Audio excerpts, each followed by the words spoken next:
You're listening to the Career Jump podcast. Insights, interviews, and success stories to inspire and give you the edge when you make your next career jump. Hosted by your career concierge, Andrew McCaskill.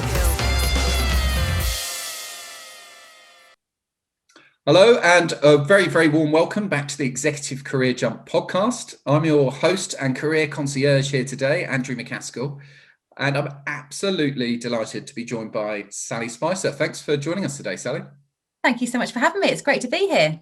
Yeah, so Sally and I live in a similar area, been connected for some time, and I know you're doing a lot of really interesting work on all sides of the hiring equation. But tell us a bit more about you and what you get involved with, just for the listeners.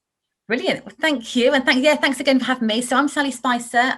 Live and work on the South Coast. I've worked in recruitment for 20 years now. And my current specialism, and I say current because I've kind of worked myself up through the ranks, is the kind of senior finance level, so qualified accountants. So I work for Barclay Mead, which is the professional services division of Gattaca PLC. And I also manage and kind of lead two other teams that specialise in HR and technical sales recruitment. Gattaca PLC is a big player in the market. We've got networkers and match tech brands underneath. And that's where I've been for the last 10 years. Yeah, fantastic. And I know Gattaca well. Recommend anybody listening to engage with Gattaca. That's where I started my recruitment career. They were called something different at the time. It's been amazing to see that group evolve over time. And just while we're on Gattaca, I've been made aware and have seen through some of our community some of the great initiatives that you guys at Gattaca have been doing for people who find themselves on the job market at the moment. So tell us a bit more about some of the stuff you've been doing in the last 12 months there. Yeah, it's been brilliant, actually. And it's been a project that I've been heavily involved in and really, really passionate about. So a couple of things, really. The first one, our first target that we're looking to hit is to get 1,000 people back into work. And I contacted our project team this morning and said, look, what number are we at? And they said 808. And I had to say, well, actually, we've got now 810 because my team have placed 2 people this morning. Love it. Which is just, I love the fact that it's a really live number and it's something really tangible. And we as a whole collective have been doing as much as we can for charity. So each division has been given a target. So you'd like to think that, or like to probably think that a lot of recruitment businesses are targeting people on sales. We're not. We're targeting people on how much money we can raise for charity, which is fantastic. And also how many clients that we can help. So we've been putting on seminars. So I did a seminar yesterday on the future of recruitment kind of post COVID and what that looks like. How different TA technologies and what place they have in the evolving market. And we're doing one on the LGBTQ, inclusion in a couple of weeks. And we've also done things on like webinars on kind of financial advice and financial well-being, and just trying to help as many people as we can, really. So it's been great. Well, it's been super refreshing. Recruitment often gets a hard time as an industry, and sometimes, justifiably so, I would say. But all of that mission orientated stuff and the way that, you and the guys at Gattaca have sought to serve others during this period has been hugely appreciated by the job search community. So thanks for everything you're doing there. Yeah. Really interested just on what you said in terms of the webinar and the future of hiring. Just really quickly, I think there might be some good insights in there for the people that are listening. So just at a top level, what do you see as the future of hiring and what advice were you giving? Well, we would discuss with 3 kind of main questions, and we discussed has the role of the recruiter fundamentally changed? And I think the answer is yes. And I think as businesses recover, from the pandemic, there is an overarching kind of, need that you're going to have to hire the right talent. So although the job market at the moment isn't where it needs to be, the unemployment levels are higher than anyone wants them to be. In order for companies to recover, they're going to have to invest in their people. If they want to invest on a new product or, R&D or a new computer system, whatever, they're still going to need the people to make that happen. And so there is a huge kind of emphasis on how we could improve that process. The new technologies, like I said, are coming into place. And something that I'm particularly passionate about is making sure that the technologies that we use don't dehumanize the recruitment process. So yes, it was a big debate actually. So you can go and catch, I'll send over the link to you. But yes, it was really kind of topics of how companies have evolved, what has accelerated over the last 12 months, and how we can get the best out of a recruitment process moving forward, really. Brilliant. And music to my ears about humanizing. I think it's about people sitting at the convergence of technology and the human element rather than tech replacing the human element, right? We've got to get that blend right. Absolutely. And my fear is that if you just run your recruitment processes through ATS systems, people are going to write CVs that are going to satisfy an algorithm, which is going to completely strip all personality out of a CV. So you're going to make, in my view, you're going to make the recruitment process longer because you're going to have more applicants because all of their CVs look the same. So the selection process is just going to take longer rather than getting the right person the first time. 100%. And I just think in general, there's a lot of scaremongering towards job seekers about ATS machines. Mm-hmm. I think it's been used over the years as kind of a tool to sell expensive templates. But, you know, the majority of these ATS machines aren't like evil robots that are qualifying you out of everything. Like, there are still humans looking in at this stuff. And whilst you need to be aware of ATS, like, I think the importance of it on the candidate side, personally, I think is overstated. I don't know how you feel, but I think some people have now managed to pull all the personality out of their CVs with the view just to beat the robot. But at the end of the day, there's still going to be a human analyzing that, even if you do beat the robot. So you've got to get the blend right. Agreed? Yeah, I completely agree. It's all about the blend, yeah, and making yourself visible on the market, which I'm sure we'll talk about. I'm sure we will. So you're running recruitment teams, right? That's what you do on a day-to-day basis. And recruitment consultants are obviously a key channel for job seekers in terms of uncovering opportunity and sometimes hidden opportunity that they wouldn't be able to access themselves. One question we get a lot is about the best way to engage and work with recruiters in your space. So what's your advice to people in terms of how somebody should approach you or your colleagues or your team? Like, what's the best way for people to reach out? How do people, get good relationships with recruiters and engage with them properly? Just be yourself, just be friendly. We are here to help. And I think you're right. There is a stigma attached to recruiters, which is something that, I feel quite passionately about because I'm surrounded by people who just want to do a good job every day.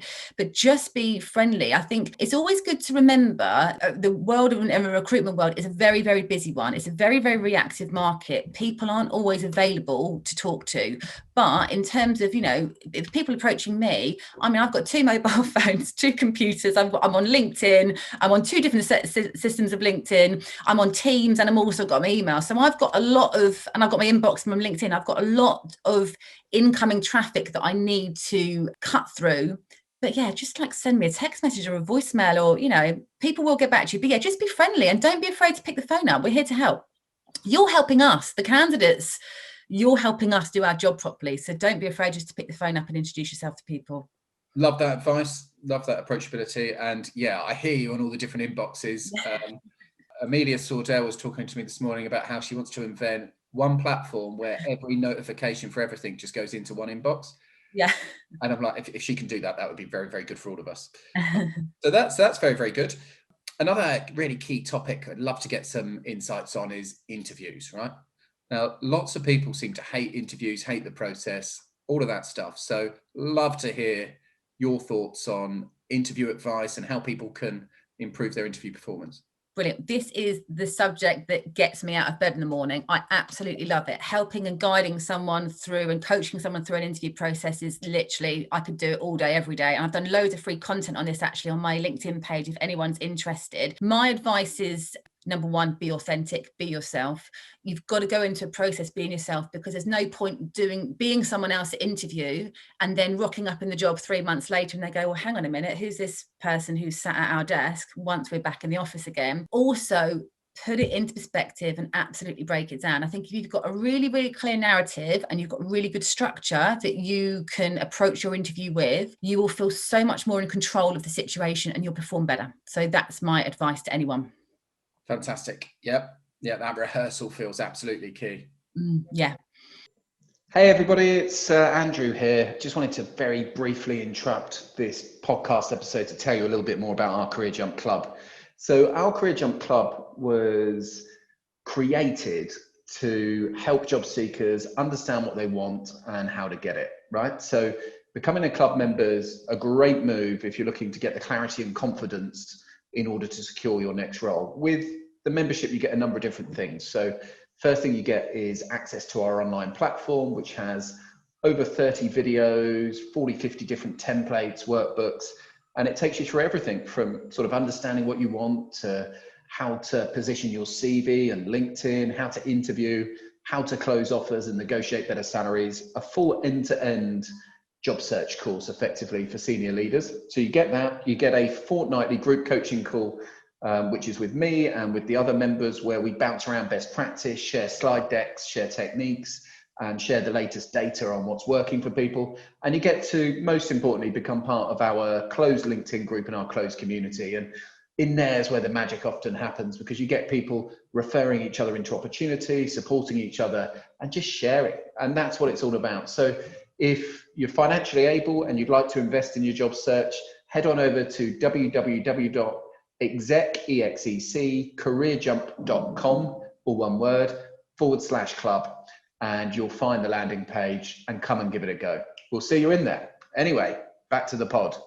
And how else do you think other people can stand out a little bit whilst they're job searching? It's competitive at the moment, isn't it? So what other thoughts do you have on that? I think going that extra mile, is competitive. At the moment, it feels very saturated and very crowded. If you go that extra mile, it's not crowded. That's where you're going to stand out. So the extra mile is the engagement. Networking is so vital, and it's so vitally important. I mean, the work that you've done on LinkedIn and the people in your community is absolutely incredible. And there's nothing I like more than seeing your guys' names tagged in I've got the job and thank you for the support. So it's going that extra mile. I think a lot of the fear comes from when you're approaching the job market is you feel like you're on a back foot and you feel like you haven't got the skills in order to get you where you need to be.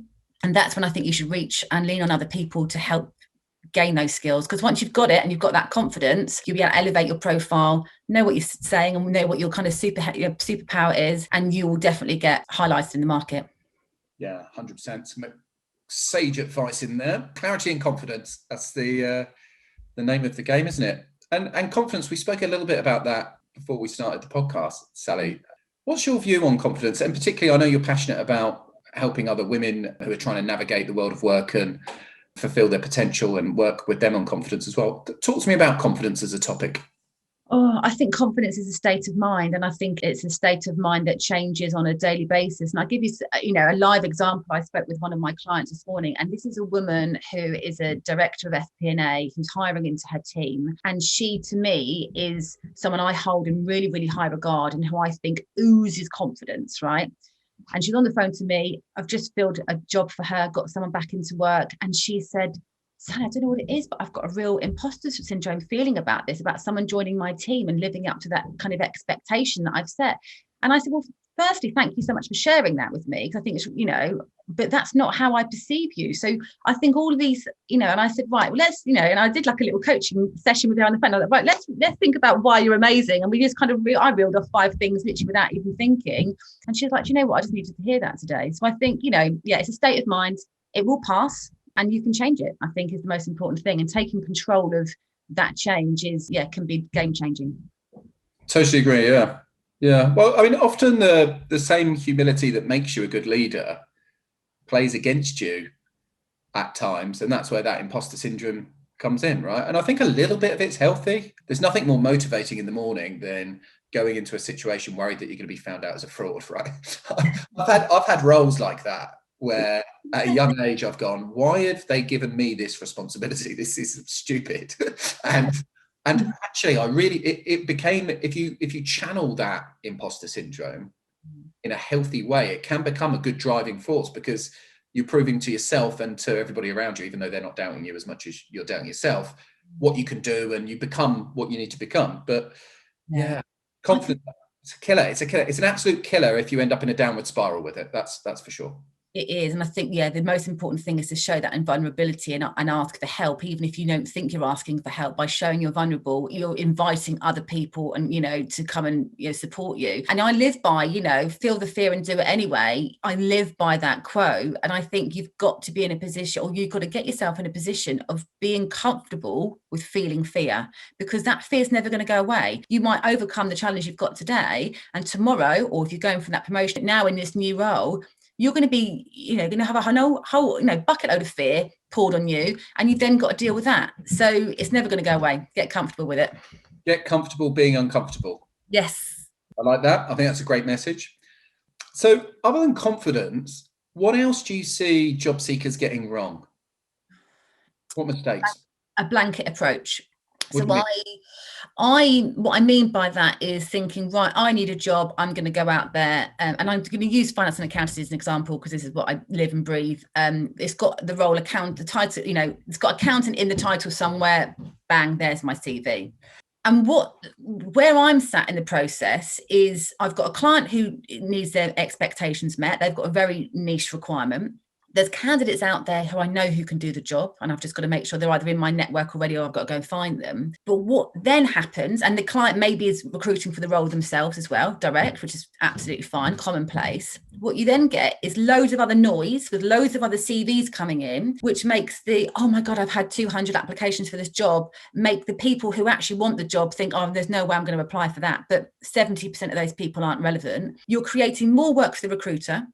You're creating more work for the in-house recruiter, more work for the hiring manager, because they've now got all these irrelevant CVs to sift through. Whereas if your approach is more targeted and you know what your narrative is, you've got your clarity and you go to market with that message. And also, from the candidate side, they've applied for all these jobs and they're not getting looked in because they're not relevant. There's just lots of noise that everyone's creating by applying for the wrong jobs. So just go for the job you want to go, and it is out there.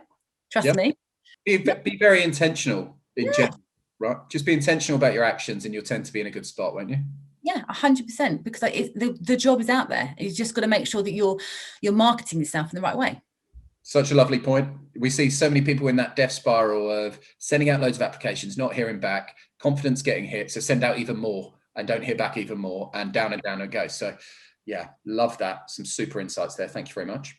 You mentioned CVs in there. So I've got to ask you whilst we've got them on. Everyone's got an opinion on them. What's yours? Oh, no fluff. No fluff.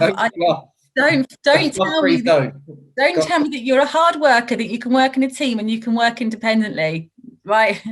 That's a given. You've got to find out what your superpower is. What is your niche? What problem are you going to solve? And you've got to tell the reader in the first sentence, what that is.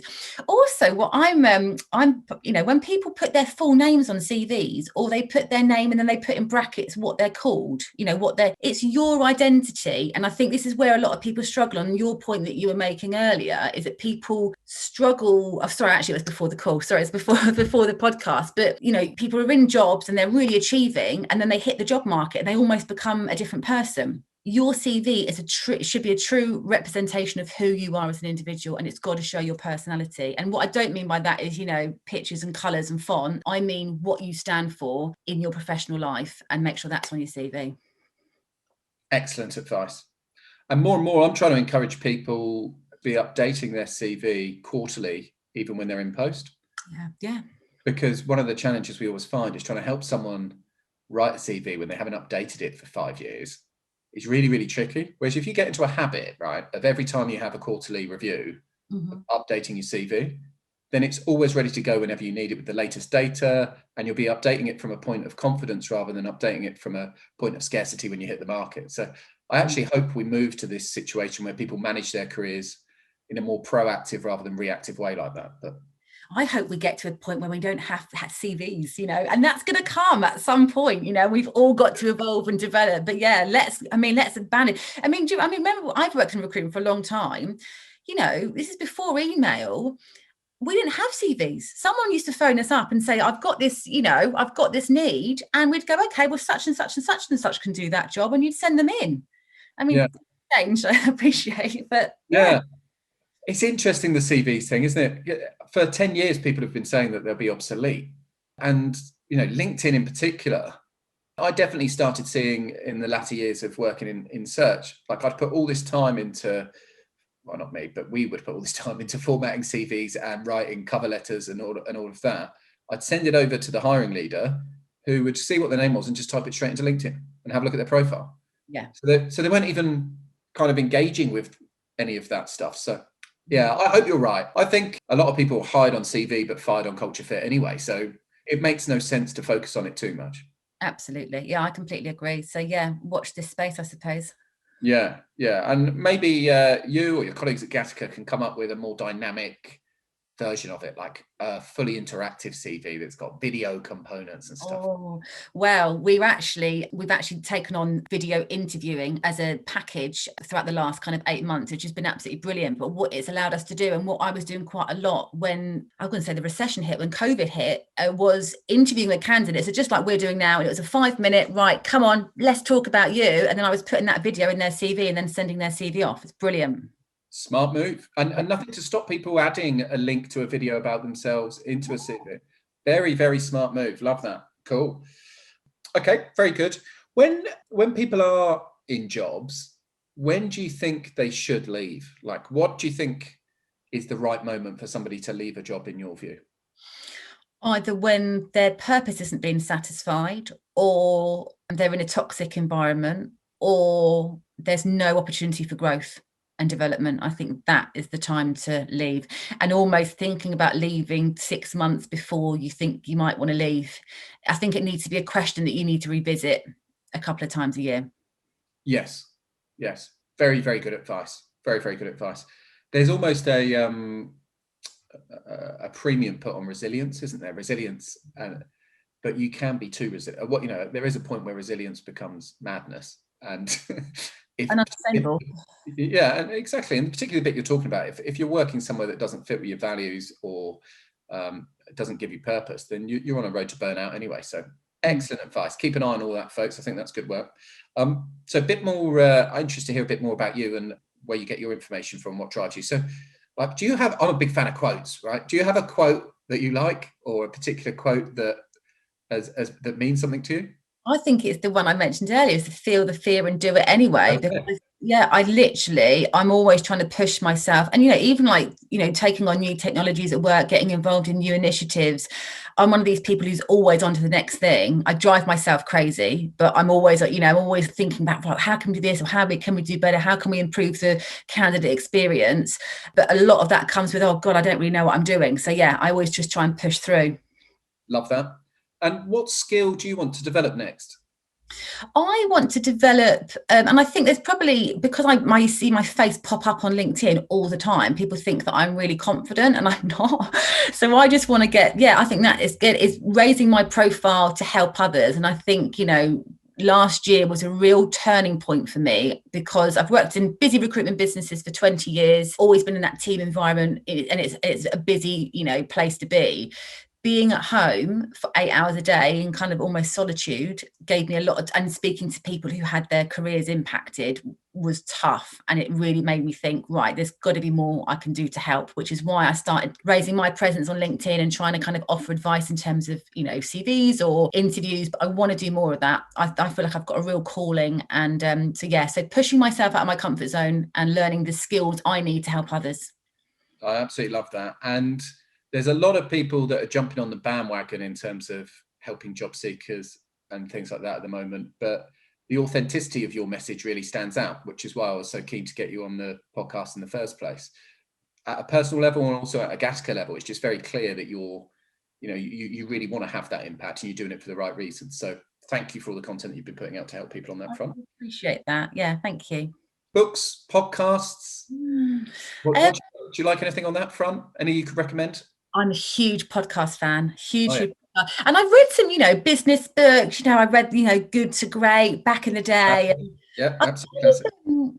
I revisited that recently, and I just thought, I think things have changed. I think things have moved on. It was all used to be like getting everyone on your bus, wasn't it? Like get everyone on the bus, get everyone in the good seats and basically drive the bus. I don't think leadership's like that anymore. I liken it to basically having everyone in their individual, like kind of bumper cars, right? And your job as the leader, you're the guy on the, on the DJ, is to keep everyone safe, make sure if anyone's down the accidents, you kind of jump in and help them. But your role, because everyone's got their own stuff going on these days, isn't it? Yeah.